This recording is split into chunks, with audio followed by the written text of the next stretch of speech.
Hi ಎಲ್ಲರಿಗೂ ನಮಸ್ಕಾರ. ವಿಶ್ವಾಣಿ TV ಸ್ಪೆಷಲ್ಗೆ ಸ್ವಾಗತ. ನಾನು ನಿಸರ್ಗ.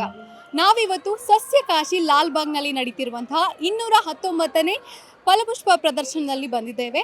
ಇಲ್ಲಿ ಪ್ರತಿ ಬಾರಿಯಂತೆ ಈ ಬಾರಿ ಕೂಡ ಒಂದು ವಿಶೇಷ ಥೀಮ್ ನಡಿ ಒಂದು ಫಲಪುಷ್ಪ ಪ್ರದರ್ಶನವನ್ನು ಆಯೋಜಿಸಲಾಗಿದೆ. ಈ ಬಾರಿಯ ಥೀಮ್ ಏನಪ್ಪ ಅಂದರೆ ಕುವೆಂಪು ಅವರ ಪುತ್ರ ಪೂರ್ಣಚಂದ್ರ ತೇಜಸ್ವಿ ಅವರ ಬದುಕು ಬರಹ ತೇಜಸ್ವಿ ವಿಸ್ಮಯ ಎಂಬ ಥೀಮ್ ನಡಿ ಈ ಬಾರಿ ಫಲಪುಷ್ಪ ಪ್ರದರ್ಶನವನ್ನು ಆಯೋಜಿಸಲಾಗಿದೆ.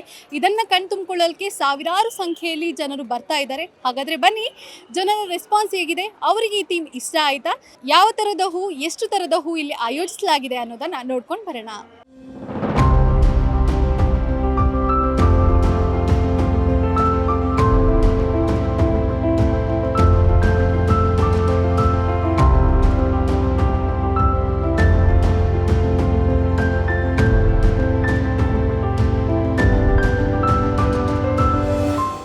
ಈ ವಿಶೇಷ ಕಾರ್ಯಕ್ರಮದ ಪ್ರಾಯೋಜಕರು ನಿದರ್ಶನ್ ಸಾರೀಸ್ ಜಯನಗರ ಮತ್ತು ರಾಮಮೂರ್ತಿ ನಗರ. ಇಲ್ಲಿವೆ ಬಜೆಟ್ ಫ್ರೆಂಡ್ಲಿ ಸಾರಿ ಕಲೆಕ್ಷನ್ಸ್, ರೇಷ್ಮೆ ಸೇರಿದಂತೆ ಎಲ್ಲಾ ಬಗೆಯ ಸೀರೆಗಳು, ಲೇಟೆಸ್ಟ್ ಟ್ರೆಂಡ್ನ ಸೀರೆಗಳು ನಿದರ್ಶನ್ ಸಾರೀಸ್ ಮಳಿಗೆಯಲ್ಲಿ ಲಭ್ಯ. ಆನ್ಲೈನ್ ಬುಕಿಂಗ್ಗೆ ಸಂಪರ್ಕಿಸಿ nidarshansarees.com. ಕಸ್ಟಮರ್ ಕೇರ್ ಸಂಖ್ಯೆ 9606867467. ತೋಟಗಾರಿಕೆ ಇಲಾಖೆ ಈ ಬಾರಿಯ ರಾಷ್ಟ್ರಕವಿ ಕುವೆಂಪು ಅವರ ಪುತ್ರ ಖ್ಯಾತ ಸಾಹಿತಿ ಕೆಪಿ ಪೂರ್ಣಚಂದ್ರ ತೇಜಸ್ವಿ ಅವರ ಬದುಕು ಬರಹದ ಕುರಿತ ತೇಜಸ್ವಿ ವಿಸ್ಮಯ ವಿಷಯ ಆಧರಿಸಿದ ಈ ಪ್ರದರ್ಶನದಲ್ಲಿ ಗಾಜಿನ ಮನೆಯಲ್ಲಿ ಪೂರ್ಣಚಂದ್ರ ತೇಜಸ್ವಿ ಅವರ ನೆಚ್ಚಿನ ಕಾಡನ್ನು ನಿರ್ಮಿಸಿದ್ದು ನೋಡಲು ಅದ್ಭುತವಾಗಿತ್ತು.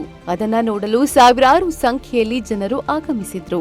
ಇನ್ನು ಫಲಪುಷ್ಪ ಪ್ರದರ್ಶನ ಆಕರ್ಷಣೆಯಾಗಿರುವ ತರತರಹದ ಹೂಗಳನ್ನ ತಮಿಳುನಾಡು, ಕೇರಳ, ಮಹಾರಾಷ್ಟ್ರ, ಡಾರ್ಜಿಲಿಂಗ್, ವಯನಾಡು ಕಡೆಯಿಂದ ತಂದು ಆಕರ್ಷಣೀಯವಾಗಿ ಪ್ರದರ್ಶಿಸಲಾಗಿತ್ತು. 95ಕ್ಕೂ ಹೆಚ್ಚು ವೈವಿಧ್ಯಮಯ ಹಾಗೂ 35 ಲಕ್ಷಕ್ಕೂ ಹೆಚ್ಚು ಹೂಗಳಿಂದ ಅಲಂಕಾರ ಮಾಡಲಾಗಿತ್ತು. ಈ ಬಾರಿ ಲಾಲ್ಬಾಗ್ನಲ್ಲಿ ಬೆಳೆದಿರುವ 27 ಲಕ್ಷಕ್ಕೂ ಹೂ ಬಳಕೆ ಕೂಡ ಮಾಡಲಾಗಿತ್ತು. ಈ ಕುರಿತು ಮಾಹಿತಿ ನೀಡಿದ ತೋಟಗಾರಿಕೆ ಇಲಾಖೆ ಕಾರ್ಯದರ್ಶಿ ಆರ್ ಗಿರೀಶ್, ಈ ಬಾರಿ ಫಲಪುಷ್ಪ ಪ್ರದರ್ಶನಕ್ಕೆ 3,20,00,000 ರೂಪಾಯಿಗಿಂತ ಹೆಚ್ಚು ಹಣ ಖರ್ಚು ಮಾಡಲಾಗಿದ್ದು, ಈ ಬಾರಿಯ 12 ಲಕ್ಷಕ್ಕೂ ಹೆಚ್ಚು ಮಂದಿ ಭೇಟಿ ನೀಡಿದ್ದಾರೆ ಎಂದು ತಿಳಿಸಿದ್ದಾರೆ. ನಮಸ್ಕಾರ, ಹೇಗಿದ್ದೀರಾ? Fine madam. ಸರಿ, ಅದ್ದೂರಿಯಾಗಿ ಒಂದು ಫಲಪುಷ್ಪ ಪ್ರದರ್ಶನ ಮಾಡಿದ್ರಿ, ಹೇಗಿದೆ ರೆಸ್ಪಾನ್ಸ್? ಇಲ್ಲ, ತುಂಬ ಚೆನ್ನಾಗಿದೆ. ಯಾಕೆಂದರೆ ಇವತ್ತು ಭಾನುವಾರ ಇರೋದ್ರಿಂದ ಬೆಳಗ್ಗೆಯಿಂದಲೂ ಮುಂಜಾನೆಯಿಂದಲೂ ಕೂಡ ತುಂಬ ದೊಡ್ಡ ಸಂಖ್ಯೆಯಲ್ಲಿ ಪ್ರೇಕ್ಷಕರು ಏನು ಲಾಲ್ಬಾಗ್ ಆಗಮಿಸ್ತಾ ಇದ್ದಾರೆ. ಇದು ರಜಾ ದಿನ ಆದರೂ ಕೂಡ ಹೆಚ್ಚಿನ ಸಂಖ್ಯೆಯಲ್ಲಿ ಸ್ಟೂಡೆಂಟ್ಸು ಆಗಮಿಸಿರ್ತಕ್ಕಂಥದ್ದು ಭಾಳ ವಿಶೇಷ. ಮತ್ತು ಈಗ ನೋಡಿದ್ವಿ ನಾವು ಆ್ಯಕ್ಚುಲಿ ಒಂದು ಗಂಟೆ ನಂತರ ಅಂತೂ ಬಹಳಷ್ಟು ದೊಡ್ಡ ಸಂಖ್ಯೆಯಲ್ಲಿ ಆಲ್ಮೋಸ್ಟ್ ಒಂದು ಅರ್ಧ kilometre on either side of the glass house queue system ಇತ್ತು. With police and home guards ನಾವು ಅದನ್ನು ಮ್ಯಾನೇಜ್ ಮಾಡಿ ಭಾಳ ಒಂದು ಎಂಜಾಯ್ ಮಾಡ್ತಿದ್ದಾರೆ. ಬಿಕಾಸ್ ಒಂದು ಗ್ಲಾಸ್ ಹೌಸ್ ಒಂದು ಕಡೆ ಅಟ್ರಾಕ್ಷನ್ ಆದರೆ ಲಾಲ್ಬಾಗಿನ ಒಂದು 20ರಿಂದ 25 ಕಡೆ ಅಟ್ರಾಕ್ಷನ್ಸ್ ಇರೋದ್ರಿಂದ, ಮತ್ತು ಈಗ ತಾವು ನೋಡ್ತಾ ಇದ್ದೀರಿ ಅಣ್ಣನ ನೆನಪು ನಾಟಕ ಪ್ರದರ್ಶನ ಇದೆ, ಈ ಕಡೆ ಫೋಟೋ ಗ್ಯಾಲರಿ ಇದೆ, ಮತ್ತು ಟ್ಯಾಬ್ಲೋಗಳಿದೆ, ಮತ್ತು ಎಲ್ಲಿ ನೋಡಿದ್ರೂ ಕೂಡ ಅವ್ರಿಗೆ ಸಾಕಷ್ಟು ಸೆಲ್ಫಿಗಳನ್ನ ತೆಗೆದುಕೊಳ್ಳಿಕ್ಕೆ ಅವಕಾಶ ಇದೆ, ಮಳಿಗೆಗಳಿದೆ. ಸೊ ಹೀಗಾಗಿ ಜನರು ನಿಜಕ್ಕೂ ಕೂಡ ಭಾಳ ಆನಂದದಿಂದ ಒಂದು ಈ ಪ್ರದರ್ಶನ ವೀಕ್ಷಣೆ ಮಾಡ್ತಾ ಇದ್ದಾರೆ. ಈ ಭಾನುವಾರ ಒಂದೇ ದಿವಸ ಸುಮಾರು 1,20,000ಕ್ಕೂ ಹೆಚ್ಚಿನ ಸಂಖ್ಯೆಯಲ್ಲಿ ಈ ಪ್ರದರ್ಶನವನ್ನು ವೀಕ್ಷಣೆ ಮಾಡಿರ್ತಕ್ಕಂಥದ್ದು ನಿಜಕ್ಕೂ ಕೂಡ ಭಾಳ ಸಂತೋಷವನ್ನು ತಂದಿದೆ ಮೇಡಮ್. ಒಟ್ಟಾರೆ ಆ್ಯಕ್ಚುಲಿ ಈ ಒಂದು ಪ್ರದರ್ಶನಕ್ಕೆ 35 ಲಕ್ಷಕ್ಕೂ ಅತ್ಯಧಿಕ ಸಂಖ್ಯೆಯಲ್ಲಿ ಕುಂಡದಲ್ಲಿ ಬೆಳೆದಂಥ ಹೂಗಳು, ಮತ್ತು ನಾವು ಏನು ಬೆಡ್ಗಳಲ್ಲಿ ಬೆಳೆದಂಥ ಹೂಗಳನ್ನು ಲಾಲ್ಬಾಗ್ ಸಸ್ಯ ತೋಟದ ಒಟ್ಟಾರೆ ಪರಿಸರದಲ್ಲಿ ಬೆಳೆಸಿದ್ದೀವಿ. ಮತ್ತು ವಿಶೇಷವಾಗಿ ತಾವು ಹೇಳಿದಾಗೆ ಸಿಂಬಿಡಿ ಮಾರ್ಕೆಟ್ಸನ್ನು ಡಾರ್ಜಿಲಿಂಗಿಂದ ನಾವು ತರಿಸಿದ್ವಿ. ಮತ್ತು ಹಾಗೆಯೇ ಈ ಬಾರಿಯ ವಿಶೇಷ ಅಂತಂದರೆ ಶೀತವಲಯದ ಹೂಗಳು ಮತ್ತು tropical and sub tropical flowers ಎಲ್ಲವನ್ನೂ ಕೂಡ ನಾವು ಕಾಣ್ಬೋದಾಗಿದೆ. ಮತ್ತು ಅದರಲ್ಲೂ ವಿಶೇಷವಾಗಿ ಈ ಒಂದು ಚಳಿಗಾಲದಲ್ಲಿ ಹೂ ಬಿಡ್ತಕ್ಕಂಥ ಪೈನ್ಸಿಟಿಯಾಗಳು, ಮತ್ತು ವೈವಿಧ್ಯಮಯವಾದಂಥ ಆರ್ಕಿಡ್ಸ್ಗಳು, ಪೆಟೂನಿಯಾಗಳು, ಅದರಲ್ಲಿ ಕ್ರೀಪಿಂಗ್ ಪೆಟೂನಿಯಾ ಅಂತಕ್ಕಂಥದ್ದು ಭಾಳ ವಿಶೇಷವಾಗಿ ಇದೆ.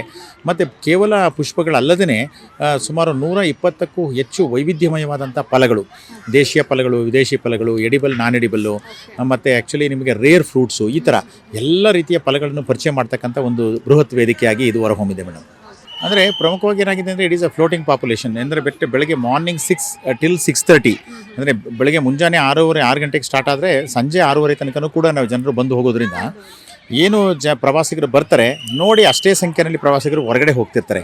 ಆದರೆ ಪೀಕ್ ಅವರ್ಸ್ ಅಂತ ಏನು ಹೇಳ್ತೀವಿ ನಾವು, ಒಂದು 12ರಿಂದ ಸಂಜೆ ಮಧ್ಯಾಹ್ನ 4 ಗಂಟೆವರೆಗೆ ಬಹಳ ದೊಡ್ಡ ಪ್ರಮಾಣದಲ್ಲಿ ಬರ್ತಿದೆ. ಆಗ ಸ್ವಲ್ಪ ಎಲ್ಲ ಕಡೆ ರಶ್ ಇರುತ್ತೆ.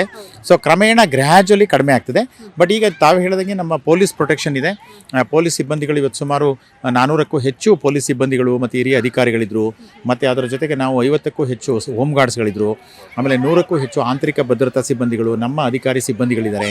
ಆಮೇಲೆ ವಾಲಂಟ್ರಿ ಆರ್ಗನೈಸೇಷನ್ಸು, ಈಗ ನಮ್ಮ ಲಾಲ್ಬಾಗ್ ಕ್ಲೀನಿಂಗ್ ಇರ್ಬೋದು, ಸೆಕ್ಯೂರಿಟಿ ಇರ್ಬೋದು, ಅಂಥದಕ್ಕೆ ಸಾಕಷ್ಟು ವಾಲಂಟ್ರಿ ಆರ್ಗನೈಸೇಷನ್ಸು ಕೂಡ ಇನ್ವಾಲ್ವ್ ಆಗಿದ್ದಾರೆ.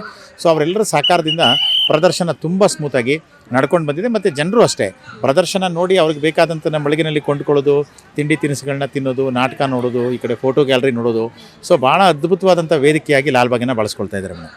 ಇನ್ನು ಥೀಮ್ನ ಬಗ್ಗೆ ನೋಡೋದಾದ್ರೆ ಈ ಬಾರಿ ತೇಜಸ್ವಿ ಅವರ ಕಾದಂಬರಿ ಕಥೆಗಳಲ್ಲಿ ಕಂಡುಬರುವ ಕಾಡಿನ ಮಾದರಿಯನ್ನ ಗಾಜಿನ ಮನೆಯಲ್ಲಿ ನಿರ್ಮಿಸಲಾಗಿದೆ. 45 ಅಡಿ ಅಗಲದ 25 ಅಡಿ ಎತ್ತರದ ಬೃಹತ್ ಬೆಟ್ಟ ಜಲಪಾತದ ಮಾದರಿ ನಿರ್ಮಿಸಲಾಗಿದೆ. ಅದು ನೈಜವೆನಿಸುವಂತೆ ಕಾಣ್ತಾ ಇದೆ. ಅದರ ತಪ್ಪಲಿನಲ್ಲಿ ತೇಜಸ್ವಿ ಅವರ ಚಿಕ್ಕಮಗಳೂರಿನ ಮೂಡಿಗೆರೆಯ ಹ್ಯಾಂಡ್ ಪೋಸ್ಟ್ ಸಮೀಪವಿರುವ ನಿರುತ್ತರ ಮನೆಯ ಪುಷ್ಪ ಮಾದರಿಯನ್ನ ನಿರ್ಮಾಣ ಮಾಡಲಾಗಿದೆ. ಅದರ ಮುಂದೆ 4 ಅಡಿ ಎತ್ತರದ ತೇಜಸ್ವಿ ರಾಜೇಶ್ವರಿ ಅವರ ಪ್ರತಿಮೆಗಳನ್ನ ನಾವು ನೋಡಬಹುದಾಗಿದೆ. ತೇಜಸ್ವಿಯವರ ಸ್ಕೂಟರ್ ಮತ್ತು ಕರ್ವಾಲೋ ಕಾದಂಬರಿಯಲ್ಲಿ ಬರುವ ಕಿವಿನಾಯಿ, ಕರಿಯಪ್ಪ, ಮಂದಣ್ಣ, ತೇಜಸ್ವಿಯವರ ಜೀರುಂಡೆ ಒಂದೆಡೆ ಆದರೆ ಮತ್ತೊಂದೆಡೆ ಏರೋಪ್ಲೇನ್ ಚಿಟ್ಟೆ ಮೊದಲಾದ ಪ್ರಾಣಿ ಪಕ್ಷಿ ಕೀಟಗಳ ಪುಷ್ಪ ಮಾದರಿಗಳು ಮಾಡಲಾಗಿದೆ. ಬೆಟ್ಟದ ಬಲಭಾಗದ ತಪ್ಪಲಿನಲ್ಲಿ ಕೆಪಿ ಪೂರ್ಣಚಂದ್ರ ತೇಜಸ್ವಿ ಪ್ರತಿಷ್ಠಾನದ ಕಟ್ಟಡದ ಪುಷ್ಪ ಮಾದರಿ ನೈಜ ರೀತಿಯಲ್ಲಿ ನಿರ್ಮಿಸಲಾಗಿದೆ. ನಿರುತ್ತರ ಮನೆ ತೇಜಸ್ವಿ ಪ್ರತಿಷ್ಠಾನದ ಕಟ್ಟಡ ಜೇನುಹುಳ, ಬಣ್ಣದ ಚಿಟ್ಟೆಗಳು, ಕಪ್ಪೆ, ಜೀರುಂಡೆ ಮತ್ತು ಬಸವನ ಹುಳುಗಳ ಸೇರಿದಂತೆ ಹಲವು ಪುಷ್ಪಾಕೃತಿಗಳನ್ನ ನಿರ್ಮಿಸಲು 1 ಬಾರಿಗೆ 4,50,000, 2 ಬಾರಿಗೆ 9 ಲಕ್ಷ ಹೂಗಳನ್ನ ಬಳಸಲಾಗಿದೆ.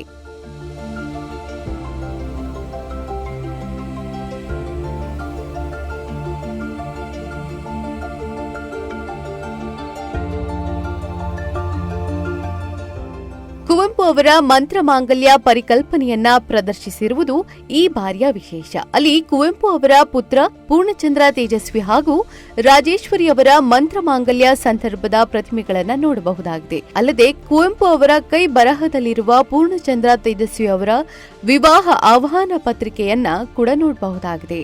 ಇಷ್ಟೇ ಅಲ್ಲದೆ ಅಲ್ಲೇ ಹಿಂಬದಿಯಲ್ಲಿ ಕುವೆಂಪು ಅವರ ಫ್ಯಾಮಿಲಿ ಫೋಟೋಗಳನ್ನ ಕೂಡ ಪ್ರದರ್ಶನಕ್ಕೆ ಇಡಲಾಗಿತ್ತು. ಪರ್ವತದ ಹಿಂಬದಿಯಲ್ಲಿ ತೇಜಸ್ವಿ ಅವರ ಕರ್ವಾಲೋ ಕಾದಂಬರಿಯಲ್ಲಿ ಬರುವ ಕಾಡಿನ ದೃಶ್ಯವನ್ನ ಮಾಡಲಾಗಿದೆ.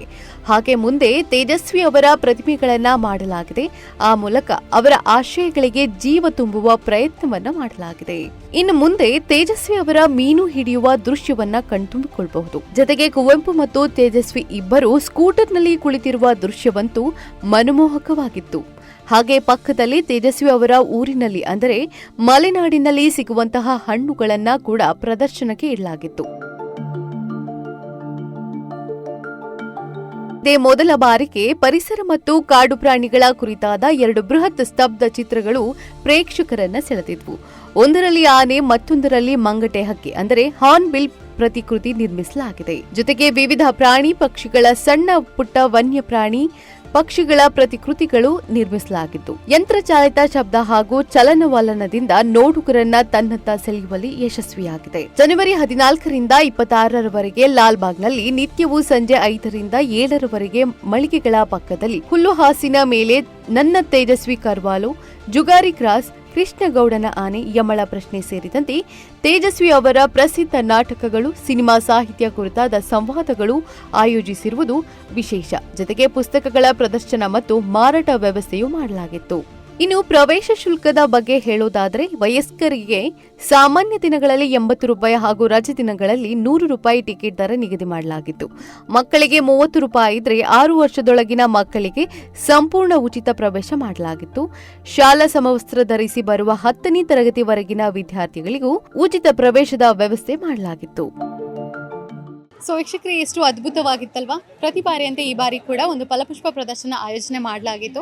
ಅದಕ್ಕೆ ಒಳ್ಳೆ ಪ್ರತಿಕ್ರಿಯೆ ಕೂಡ ಸಿಕ್ಕಿರುವಂಥದ್ದು. ಜನವರಿ 14ರಿಂದ ಪ್ರಾರಂಭವಾದಂತಹ ಈ ಫಲಪುಷ್ಪ ಪ್ರದರ್ಶನ ನಾಳೆಗೆ ಕೊನೆಯಾಗ್ತಿದೆ. ಅಂದರೆ ಜನವರಿ 26ಕ್ಕೆ ಗಣರಾಜ್ಯೋತ್ಸವಕ್ಕೆ ಕೊನೆಯಾಗ್ತದೆ. ಹಾಗಾಗಿ ನಾಳೆ ನೀವೆಲ್ಲರೂ ವಿಸಿಟ್ ಮಾಡಲೇಬೇಕು. ಈ ಬಾರಿ ವಿಶೇಷ ಏನಪ್ಪ ಅಂದರೆ ತೇಜಸ್ವಿ ಅವರ ಒಂದು ಥೀಮ್ ನಾಡಿ ಫಲಪುಷ್ಪ ಪ್ರದರ್ಶನವನ್ನು ಆಯೋಜನೆ ಮಾಡಲಾಗಿತ್ತು. ಅದಕ್ಕೆ ಜನರ ರೆಸ್ಪಾನ್ಸ್ ಮಾತ್ರ ತುಂಬ ಅದ್ಭುತವಾಗಿತ್ತು. ಸಾವಿರಾರು ಸಂಖ್ಯೆಯಲ್ಲಿ ಜನರು ಬಂದು ವೀಕ್ಷಿಸ್ತಾ ಇದ್ದಾರೆ. ಅದ್ರ ಜೊತೆಗೆ ಈ ಬಾರಿ ಬರೀ ಫಲಪುಷ್ಪ ಪ್ರದರ್ಶನ ಮಾತ್ರವಲ್ಲ, ಬೇರೆ ಬೇರೆ ಚಟುವಟಿಕೆಗಳನ್ನು ಕೂಡ ಆಯೋಜನೆ ಮಾಡಿರೋದು. ಉದಾಹರಣೆಗೆ ನಾಟಕಗಳು ನಡೀತಾ ಇದೆ ಮತ್ತು ಸ್ತಬ್ಧ ಚಿತ್ರಗಳು ನಡೀತಾ ಇರುವಂಥದ್ದು.